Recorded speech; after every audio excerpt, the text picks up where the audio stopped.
This video is strictly for educational, informational and harm reduction purposes.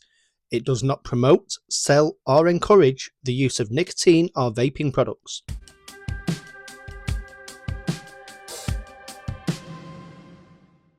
I probably should have stayed in bed a little bit longer. I probably could have used a lie-in, but after the Ohm Zone, I have got so much stuff that I need to go through and sort out. I'm going for greatness.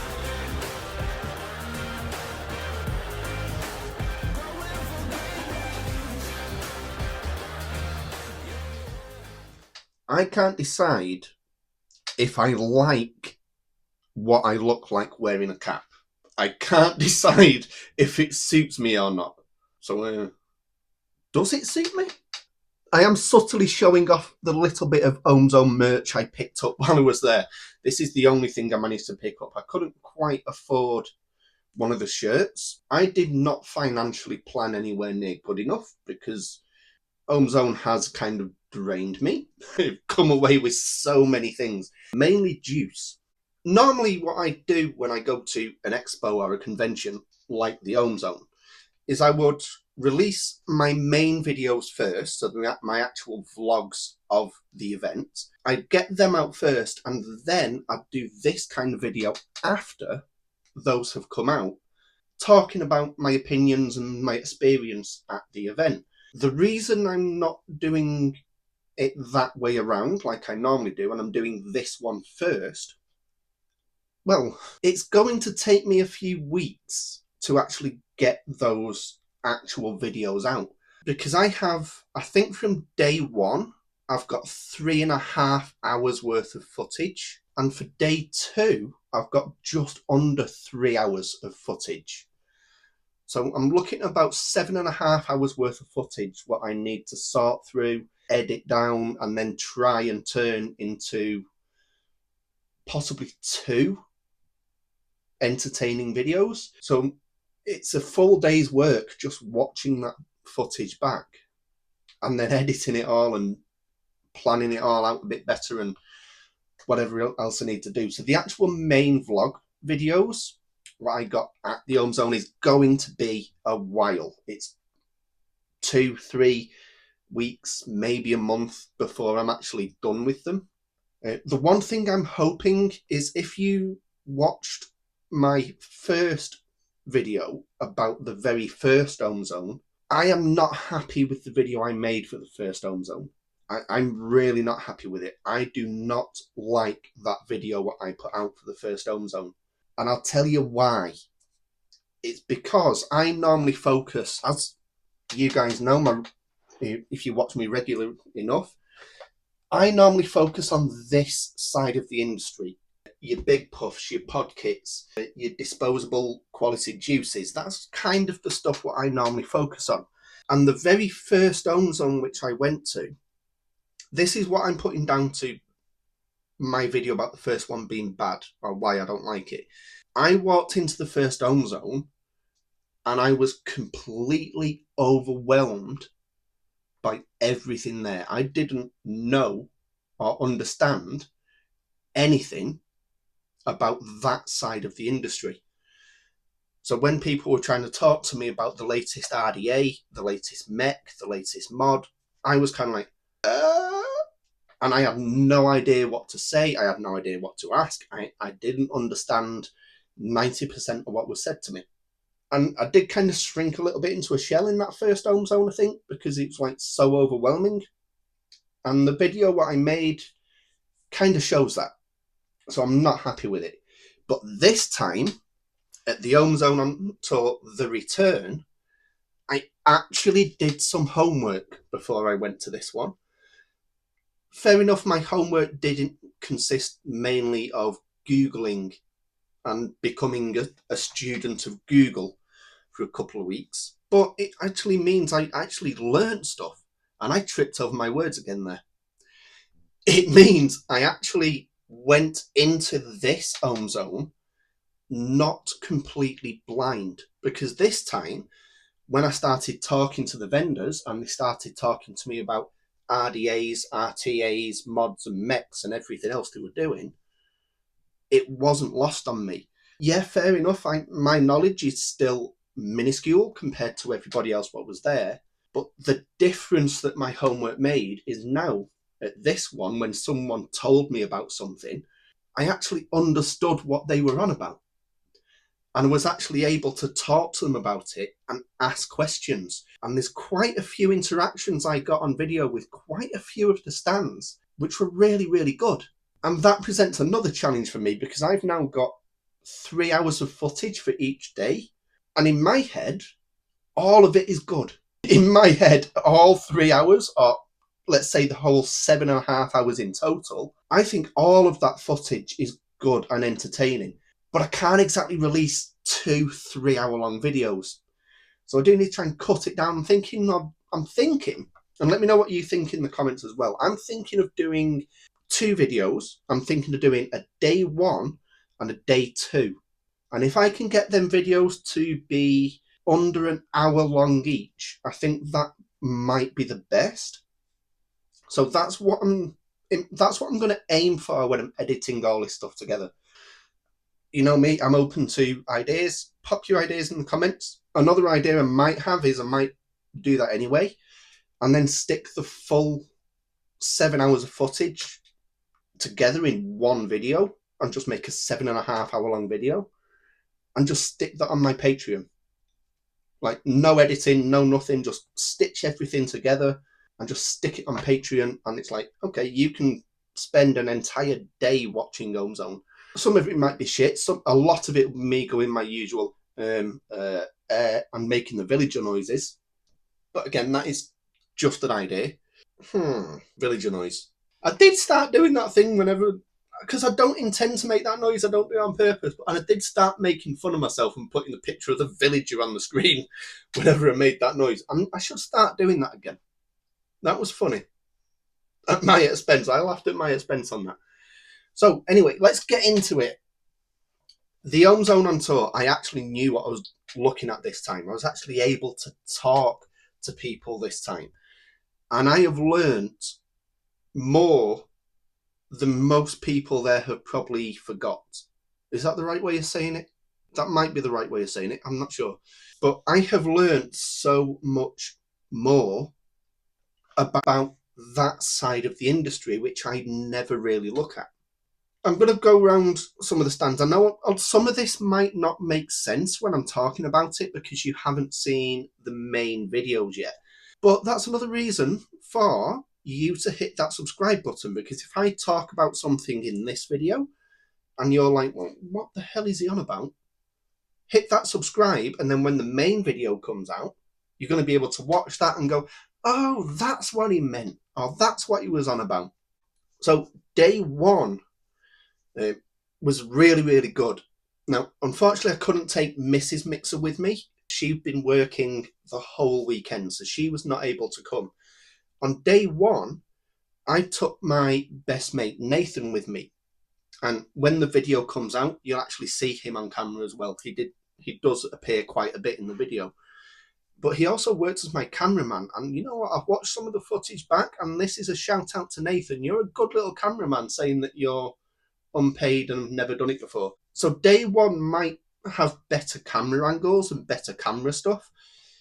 On day 2, I was on my own. So a lot of day 2 is me just sticking a tripod on the floor, stepping back and hoping I'm staying in frame. So day 1 might be a bit better in terms of camera work, but I think the quality of the footage, hopefully, will be the same for both days. It's just, there might be a little bit less movement on day 2 because it's a tripod and not an actual cameraman. But day 1 was really, really good because even Nathan, who came with me, he does use a mod box. He uses a smock kit with just a standard smock tank on it. And even he came away saying, I have learnt so much more.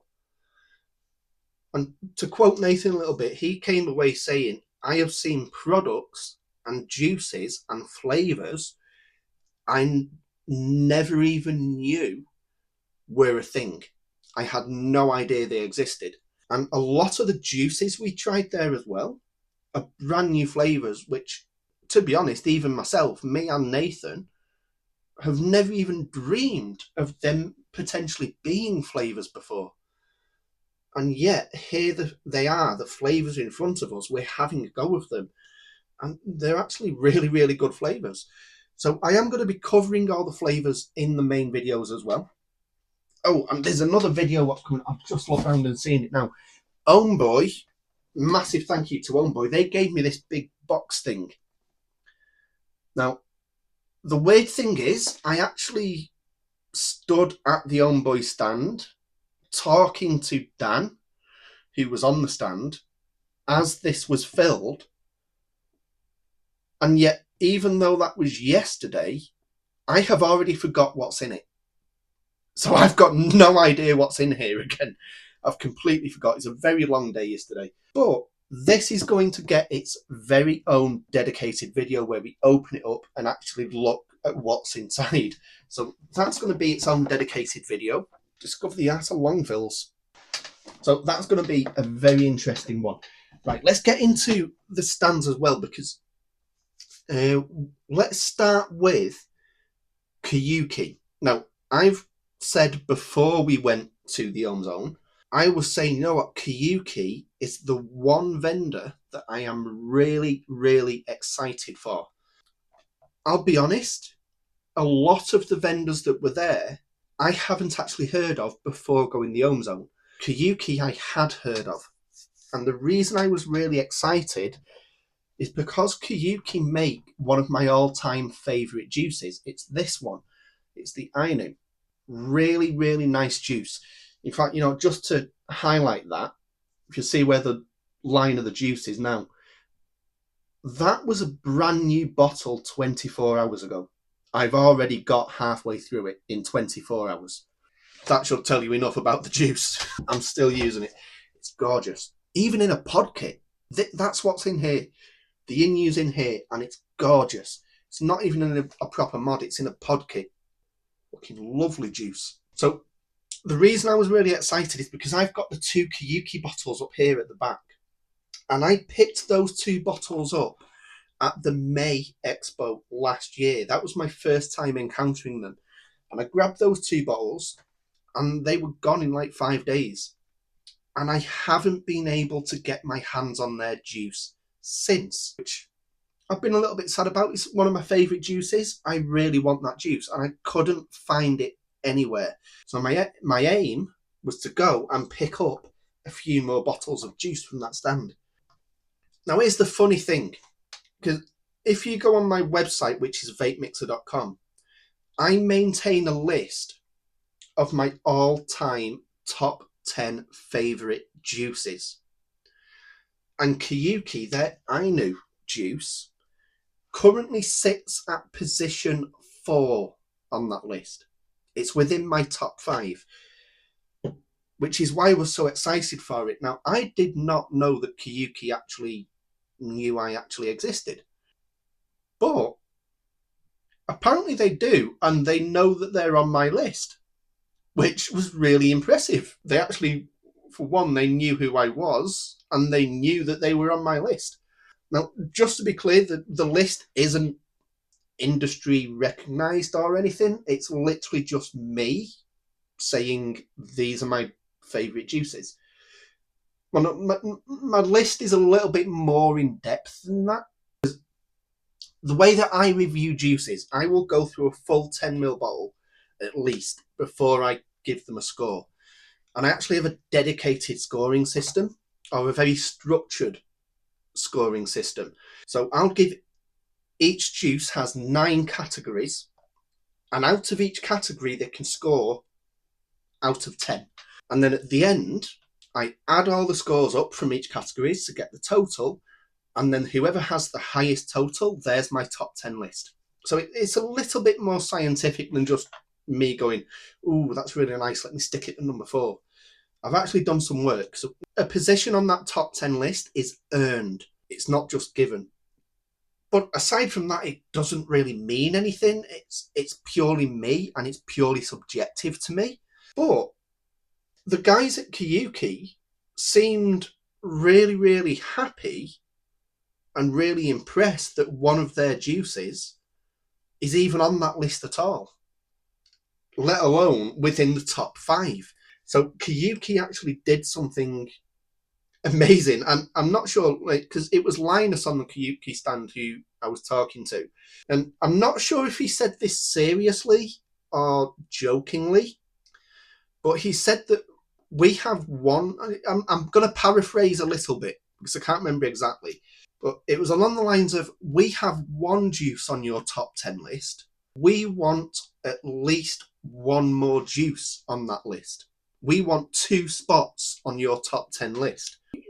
The list is now getting to a point where it's very difficult to actually get onto that list. A lot of the juices I test don't even get close to being it. So it's a very hard challenge now to get on that list.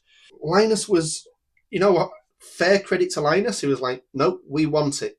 So this is what Linus gave me. Now, some of these were in boxes. I've had to take them out of boxes. It might be clear if I do it on the side that doesn't have the label. This tub is now just Kiyuki juice. I'm pretty sure they've given me one of every single flavour, apart from the cherry flavour. Although I have just noticed they give me a big bottle of the cherry flavour. I didn't realise that at first. You know me by now, I can't stand anything cherry. Even outside of vaping, I can't stand anything cherry. I can't stand the fruit. I can't stand cherry Coke. I can't stand cherry flavoured sweets. Don't know why, it's just anything cherry I just can't do. So they've given me every single one of their flavours in the small bottles apart from cherry. And then possibly had fun with me by giving me the big cherry flavour one. But they do seem to want that second space on my top 10 list. You possibly have a good chance here, because if these juices are similar to Ainu or Tomi, then yeah, you do actually have a reasonable chance of getting on there if they're just as good as them. Oh, to point out another thing as well, I know I'm still on about Kiyuki here, but quite a lot happened at Kiyuki. So Kiyuki have just pre-released 5 new tobacco flavours. And they're not just tobacco flavours, they're like tobacco with other flavourings. And the real challenge for them was, I can't stand tobacco flavours. I mean, I will use them, but I don't like using them. They have released some tobacco flavours called their Shades line, and he's given me a few here as well. And I think he gave me 3. So he gave me the Taki, the Yavin, and the Sato.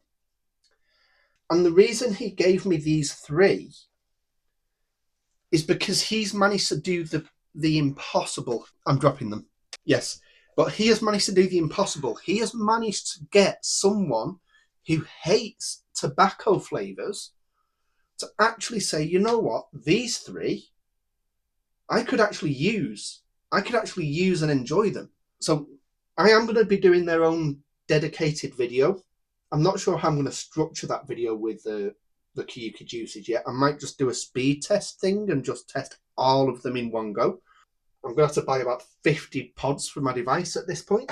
But yeah, that is a video what's going to be coming up very, very soon. And there's just one more point before I move on from the Kiyuki stand. Kiyuki had something on their stand, which apparently is a Swedish delicacy.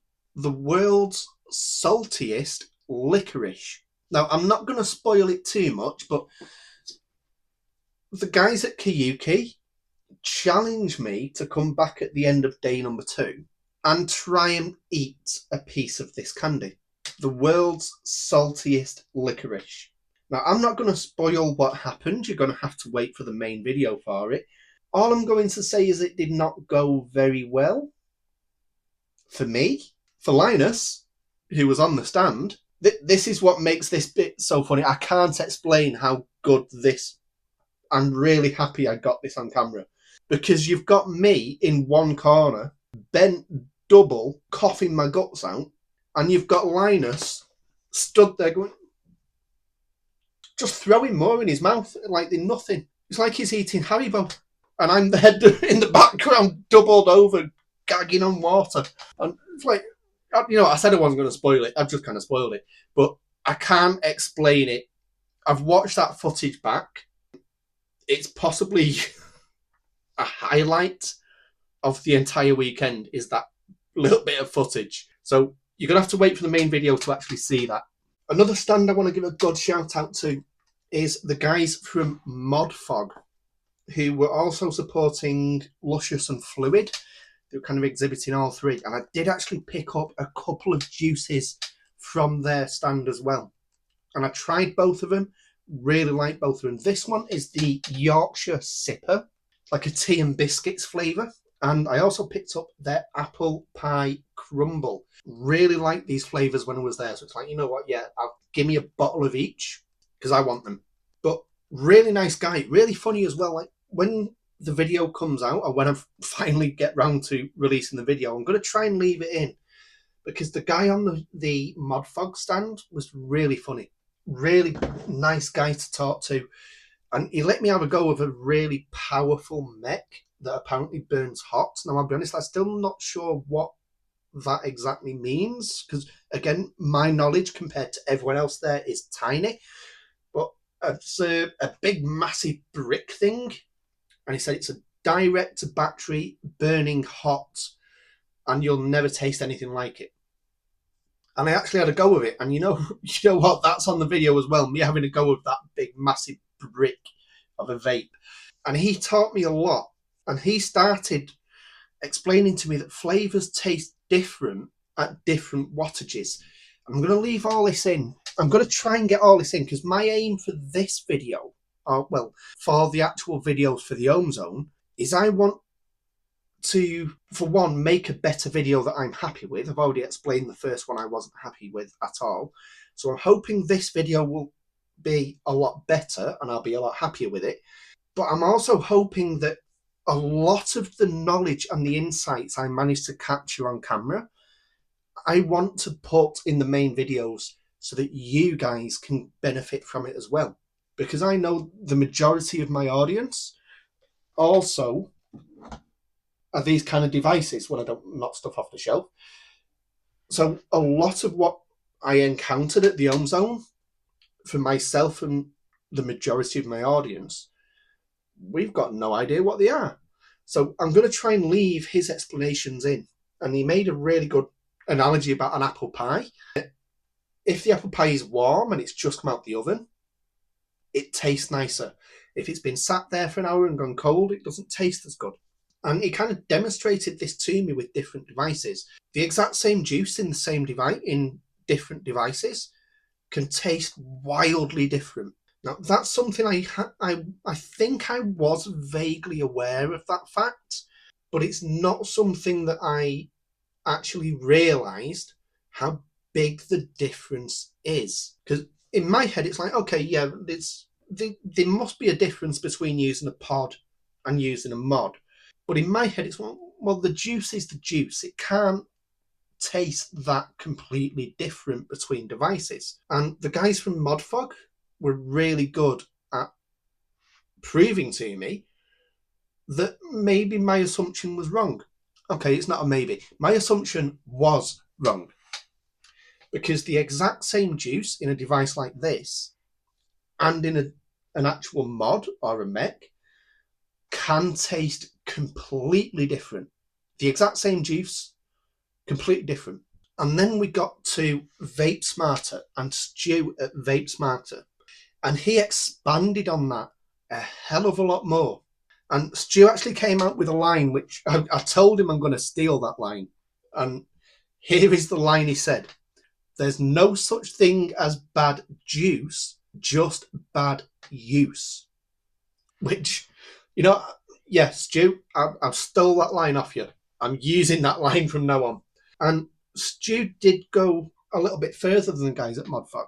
And he completely tore apart any assumptions what I had about juice not tasting that different between different devices. And I didn't quite understand it, like, before coming to the Ohm Zone. And Stu was really helpful, and he walked me through all of, like, the different settings he'd recommend for his juices, because he has a line of juices as well. And he did give me some to try. I think it gave me 4 bottles. Is it the Alfie's Kitchen range? I think it's, yeah, Alfie's Kitchen. So I've got 4 bottles off Stu. Now, Stu has asked me, well, I say asked, he's instructed me that before I review his juices, I must go out and at least buy a mod kit and test them in that. And Stu also gave me the idea, which is an idea I think I'm going to run with, because I've got my top 10 list, which I mentioned when I was talking about Kiyuki. That top 10 list is built off the back of this device. It's built on the back of the Sonda Q2. I do also use the Geek Vape Wenax, which is basically the exact same device, just this one has a touchscreen. They both use the exact same pod. So my top 10 list is essentially built off both of these. And Stu's actually put me onto the idea that maybe I should do another top 10 list. Keep the one I've got, so have my top 10 list for the juices in the pod, but then have another top 10 list for juices in an actual high wattage kit, which I'm now actually seriously looking at. So I might end up doing that as well. I just need to go and buy a kit. And luckily, after this weekend, I think I now actually know what to look for when I go out and buy an actual kit to test juices with and review juices with in a mod. So loads of valuable information off Stu and off ModFog. And then I'm going to come back because there was someone else who expanded on it even more. And that was Jane from Shy Tots. And Jane makes her own line of juices. And she knows her juice inside out. And when the video comes out, I'm going to leave it in because Jane knows exactly what's in it. And she also knows exactly what wattage and ohms and volts, and she knows everything about her juices to get the best flavour out of it. So I'm stood at Jane's stand, like sampling her juices, and she's like, right, you want to try and put the wattage for this juice between 70 and 80. And then I'd move on to the next one, right, you want to drop your wattage down to 40 to 50. And then move on to another one, right, you want between 90 and 100. There's no hesitation at all. She knew, like that, the best way to get the flavour from her juice. So that was a really valuable bit of information, which I'm going to leave in the video as well. I'm going to try and leave as much of Jane in as I can. Because you know what? Jane was actually really nice and really, really funny as well. I don't know if you're aware of Shy Tots. They have like a rubber duck in like a gimp suit as their logo. She actually told me the backstory to that. So there's a little bit of a funny story there as well. So that's coming up as well. The King's Custard, the King's Collection, I did pick a juice up from them. Really friendly, really good guys. Amazing juices. Nathan, who was with me on the first day, even picked up a couple of bottles off them himself because he fell in love with them. Now, on day one, as I was making my way around, I found something else as well. Because Zel2 was there. Now, where did I put it? Yes, Zel2 were there. Now, Zel2 were releasing this product. And I picked one up. And the reason I'm so interested in this is because this is the world's thinnest pod device, apparently. My movement here isn't exactly subtle, but I may have the old version of this device. I mean, I'm not looking at, but there is the original one, the Zel2 X3. I've already reviewed that one. This is the X3 Plus. So I'm now curious, because I actually still have the old one there, let's do a direct comparison with these. So this is going to be its own dedicated video again, and I'm going to pitch it directly against itself. I'm going to pitch it against its older brother, because this is older. And yeah, so that's going to be a good video.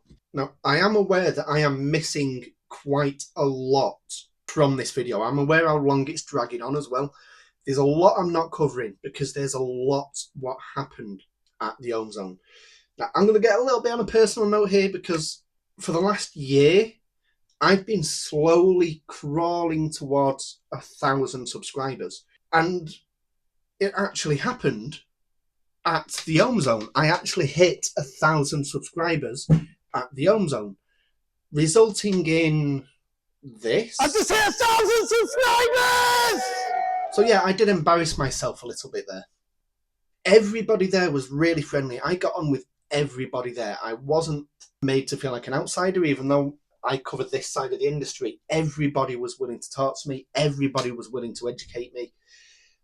And I gained 11 subscribers on that first day. And that pushed me from 996 to 1,007 in the course of a day. When I left the Ohm Zone on tour at the end of day one, 1,007 subscribers. By the time I'd made the 3 hour journey home, all subscribers I gained during day one were gone. YouTube had wiped them out and then given me a warning because apparently I'd violated their fake engagement policy, which basically translates to you've gained more subscribers today than you have in the last 2 weeks, so we think you botted them. So I did my whole little scream and shout celebration thing in the middle of the Ohm Zone on day one. By the time I got home, guess what? You celebrated too early because YouTube have completely shit all over you and got rid of them. And the reason I'm telling this story is because this story does have a point. It's not just me. There is a point to this. So when I got home, I found out what had happened because I actually got home, the entire drive home, I was elated. I was like, I finally hit 1,000 subscribers. I've finally done it. So I got home, came in, opened my phone to show Mrs. Mixer that, look at this, I finally hit 1,000. And I was like, I opened my phone, opened the studio, went like that to show her. And it's like, no, you've not. What do you mean, no, I've not? They've all gone. That's how it happened.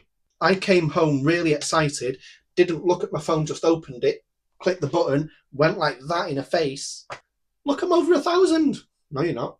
It's like, what?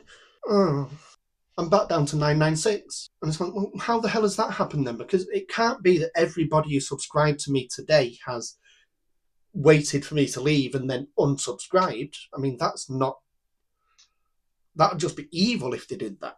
So I did think that for a minute. I did think that they were playing some cruel joke on me. And then I opened my emails and there was an email from YouTube.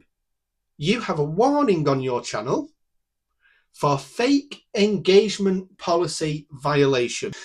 So yeah, those subscribers I gained in that day, YouTube thought, oh, he's not a very social person. He's not talking to people. He must have bought or botted these 11 subscribers. We're going to remove them and then give him another warning on top. So there we go. There's the explanation. So I did a video on Instagram. I did like a 3-minute reel explaining that the previous reel I posted about me celebrating was now no longer valid because YouTube had took it from me. And I spent the next 3 hours, so I didn't even go bed till about 1 in the morning because I was trying to get through to YouTube's crappy system. Email, the live chat, whatever it is. It's like, well, hang on, I've not violated anything. I've not botted. I've not bought. These are real people. I've got video footage to prove these are real subscribers. And I got nowhere with it. And then again, whoever gets anywhere with YouTube, especially a vaping creator. So I finally go to bed about 1 o'clock, wake up very late, and I run to day 2 of the Ohm Zone. And this is where I'm going to start getting to the point of this little story.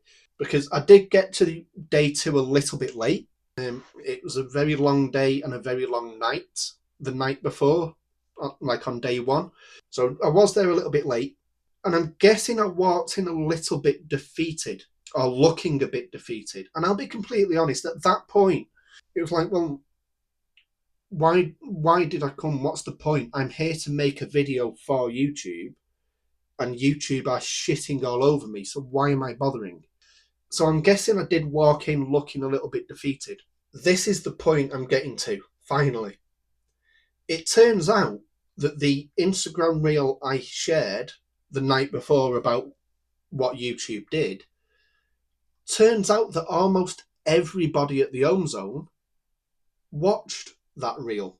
I didn't even know most of them knew who I was, because I am a very, very small creator. Hitting 1,000 subscribers is a massive thing for me. So for me to walk back in on day 2 and almost everybody there know who I was, and to have watched that video about what YouTube did, I was a little bit taken with that. I didn't really know what to say, because it's like, well, yeah, I am a YouTuber, but I'm a very small YouTuber. Especially when you've got the likes of Bogan and Jeff there, and Jeff there as well. I'm the smallest creator in the room. So the fact they all knew me and what had happened with YouTube the night before, it's kind of touching. And I'm finally getting to the point. I am finally getting to the point I'm getting to. The people there, the exhibitors, the other creators, the organisers, the attendees, they all were extremely supportive. All of them came up and spoke to me about it. All of them said, look, we're one of the ones YouTube removed. We are going to resubscribe, but we're going to leave it a few days, and then we're going to resubscribe so YouTube doesn't hit you again. And the level of support and community, what I felt in that moment, was incredible. It's like, that was the point for me. It's like, okay, I'm not really in this side of the industry, but that moment for me, on a personal note, this was the "you are welcome here" moment. And I'm hoping I'm explaining that good enough. That's what it felt like to me, because this is the entire Ohm Zone community going, no, you're one of us. We support you.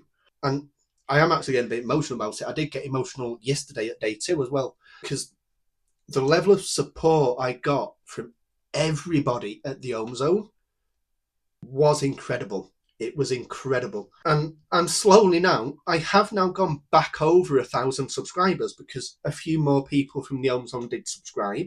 A few others have said they're going to wait a few days, maybe a week, and then subscribe again, just to try and avoid a YouTube blitz or whatever you want to call it. But on a personal note, I really, really appreciate what everybody did for me that day, because I did walk in thinking, what's the point? Why am I here? Why am I making a video if YouTube's just going to shit all over me again? And I think within 20 minutes, the entire Ohm Zone on tour as a community, within 20 minutes, I was laughing and smiling again.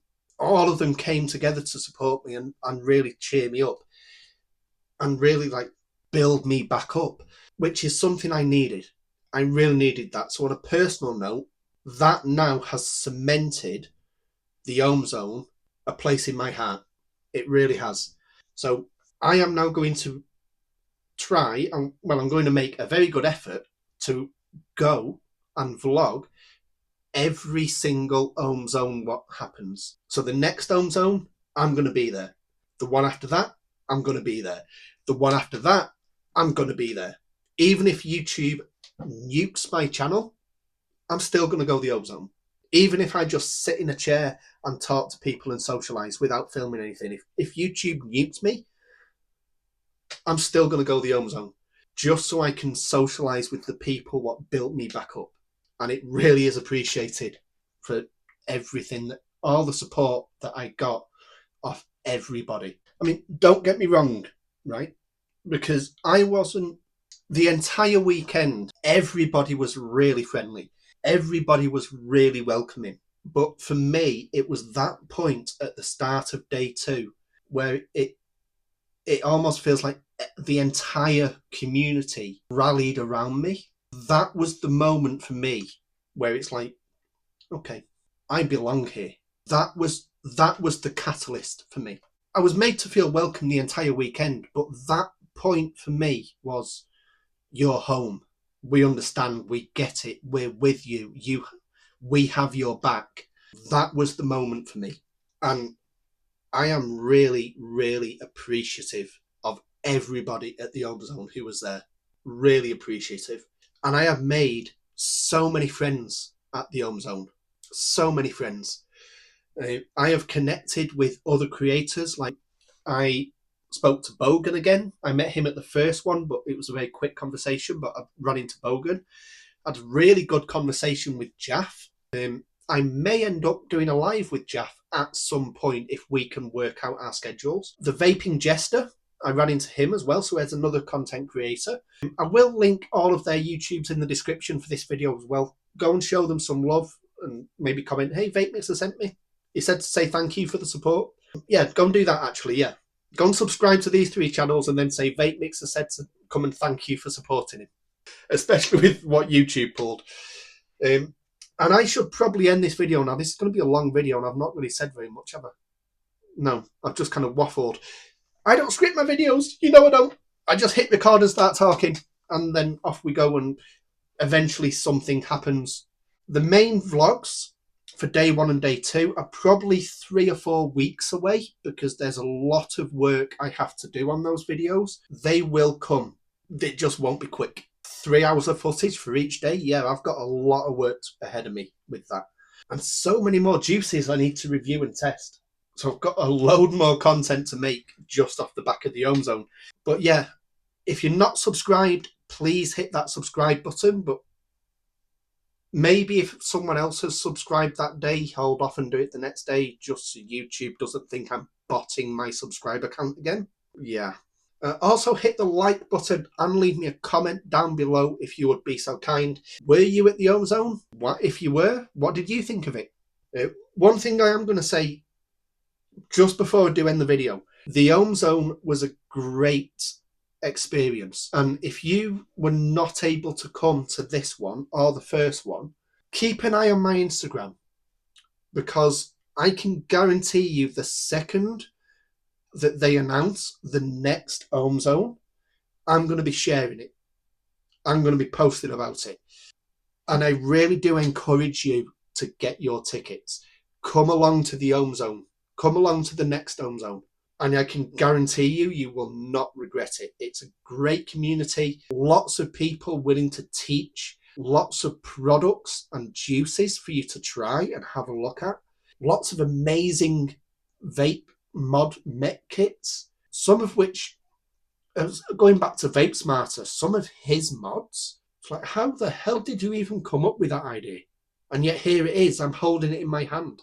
Like one of the things he showed me is a mod kit that was a real working engine. It's like, I know I'm probably not explaining that very well. Imagine the engine from a motorbike with the pistons that move up and down, an actual working engine, but it's a vape. So that's coming in the video. So yeah, loads of stuff to come in the video. And I really need to stop talking now. My throat is starting to hurt a bit now because I've been talking for about an hour. So yeah. Okay, bye.